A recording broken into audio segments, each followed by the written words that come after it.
Hi guys and welcome to another vlog. I'm riding this. This is a Suzuki Gixxer 250. This is the BS6 version of this motorcycle and nothing has changed except the color. It gets the extra livery, which is a first for the naked Gixxer actually in India. I love how this fluorescent sort of treatment wheel stripes have been done.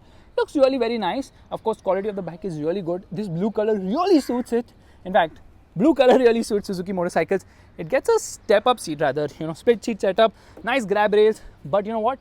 It got LED indicators as well. That's kind of disappointing that it doesn't. You get chrome, you get a dual exhaust setup sort of a thingy going on there. Bike looks quite nice and sporty, and you know what? The mirrors don't seem adequate enough, but you can lock your leg here on the tank. Seat is on the harder side. Let's do one thing. Let's turn on the cluster. Cluster is again on the smaller side, but still bigger than that one, the one on the FZ25. Okay, you have a gear position indicator. This is a tachometer, speedometer, and trip information. You've got twin trip meters there. Your battery voltage. This is the odometer, of course. So yeah, plenty of information. This is the clock, fuel meter. Let's do one thing. Let's turn on the motorcycle, which means you have to actually engage the clutch, and then there it rose to life. Handlebar seems quite wide as such. Let's do one thing. Let's rev this machine here.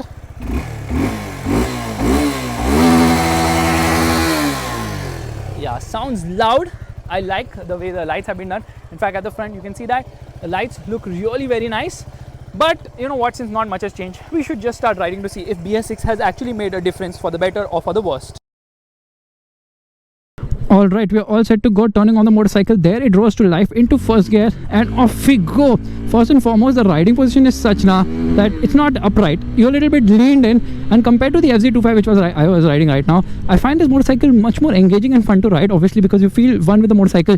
Obviously the FZ25 is more practical. This one is more about riding feel. The engine actually feels smoother, more punchy. It's a 249cc engine just like the FZ25. Again, they have not opted for liquid cooling. It is oil cooled, but the oil cooler, the radiator is much bigger, so heating issues are not there on this motorcycle, but it produces much more power, 26 horsepower and 22 newton meters of torque. Braking performance is actually very nice. Somehow it feels lighter and more agile than the FZ25, of course, and handling is also better. You know why? Because the suspension is on the stiffer side. It's much stiffer, much more flickable a motorcycle, and sounds better too. Yeah, it kind of sounds better. The brake feel could have been slightly better, but braking performance is on par with the FZ25, and both the brakes on the Yamaha as well as the Suzuki are just fantastic to say the least. Sounds really nice. Performance is so freaking linear on this bike now. It's surprising how linear the performance is on this particular motorcycle. In fact, it's got a good low end grunt, it's got a good mid-range grunt, it's got a nice top end as well, so it's got power and torque throughout the rev range, which is really very nice, which means that no matter what the RPM is, you pull this motorcycle, it actually has a good amount of thrust and grunt as well. You can flick it very easily. That is the level of performance on offer.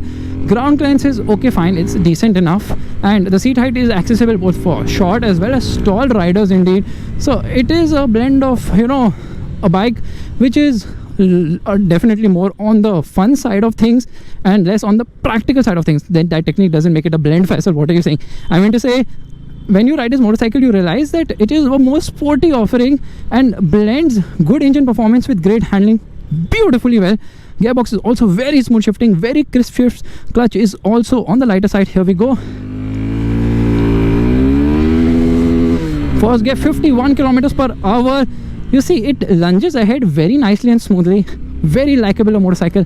I indeed love this Gixxer because as a street naked, it is very much fun to ride it in the city, and it's a motorcycle which you can ride on the highway as well. Only thing is there's a lot of wind blast to contend with, which brings me to the question of brakes. Brakes, like I've been telling you, they're fantastic.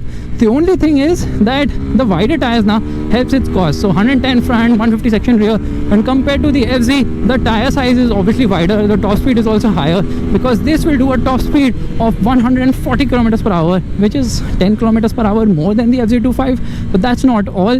This costs only 10,000 more than the FZ25, and you know what that means? It means that this is a motorcycle which offers you that additional 10,000 worth of money which you spend here. So the price of this motorcycle happens to be 1,98,000 on road Mumbai. Listen to the bike, okay? Here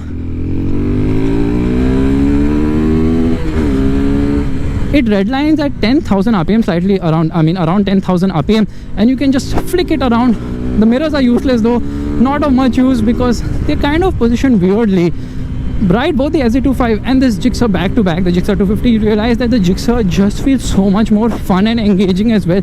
I mean, in every way, more power, more torque, more punchy, stiffer ride quality, and the riding position is also more sporty. So in every sense, this is a bike which feels much more likable. The FZ is obviously a much more practical bike.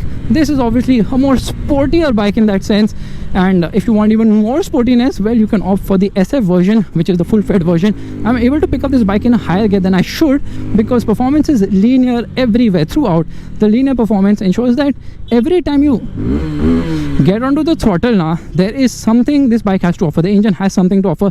It doesn't knock, it's very refined, and it feels grunty and sure-footed as well. I like this bike. I like this a lot, but this is not really the motorcycle for those who don't want something which is what do I say, how do I say it, who don't want something which keeps them on the boil. This bike kind of keeps you on the boil. Now, it is not KTM level keeping you on the boil, but still it's a motorcycle which keeps you alert and awake that you're riding something which demands your attention. Not like the FZ, which is like, okay fine, you're riding something which is decently quick for a 250cc motorcycle which produces 20.5 horsepower on paper, but it's actually a lot more punchy in the real world.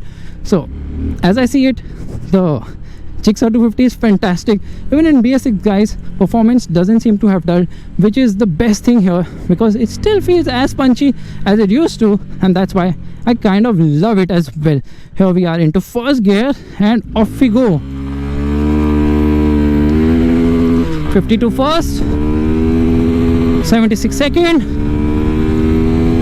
and in third it does 97 kilometers per hour. Slightly more tall gearing, and this bike would have done, you know, at least 0.2 or 0.3 seconds faster to the ton. Right now it takes around 8.5-9 seconds. So guys, this is my vlog of the Suzuki Gixxer, the Gixxer 250, a very nice and likable motorcycle in a world of 250s, because there's so many of them. If you like this vlog, make sure to give it a thumbs up, that's the like button, and also subscribe to the channel. I will see you guys in the next video real soon. Bye bye, take care.